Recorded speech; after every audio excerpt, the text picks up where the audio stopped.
Senator Inhofe, thank you so much for joining us.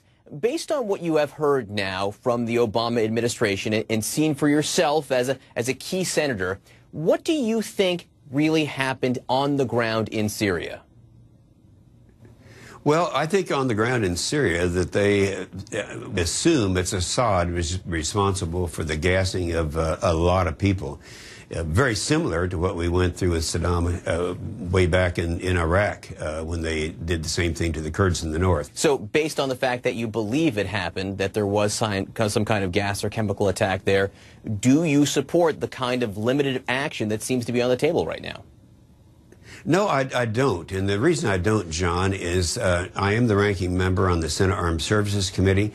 I've watched what's happened in the last 4.5 years with the president downgrading our military. And it's to the point where we're in a position right now where we don't have the assets to get involved in another intervention.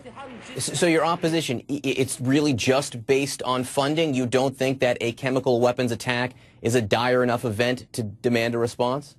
I said yesterday at that hearing, I said, if you guys sell this idea, even though I'm opposed to it, I said to John Kerry, make sure, and to Secretary Hagel, make sure that you tell us how you're going to pay for it, what resources you're going to use, what assets you're going to use, and that they're there.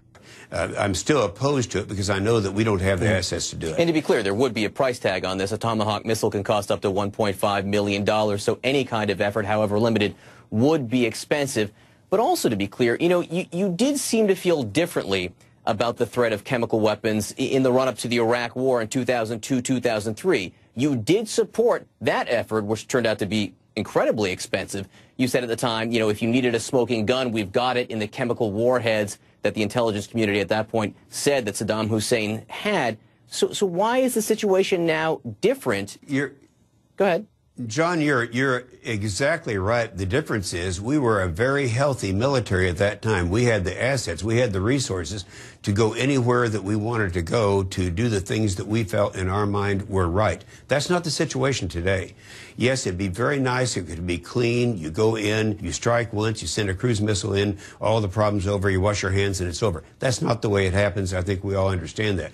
We really need to hear from the president what his broad perspective is, his plan for the Middle East, and how his military intervention will be a part of it.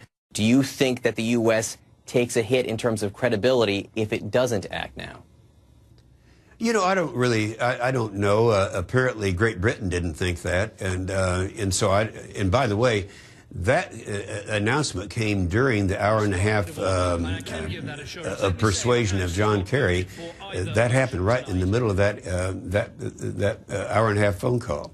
And so I think that people are looking at it and saying there's a serious problem. Everyone feels the same way about the tragedy that takes place there, the same as we did about gassing of the Kurds in the north in Iraq.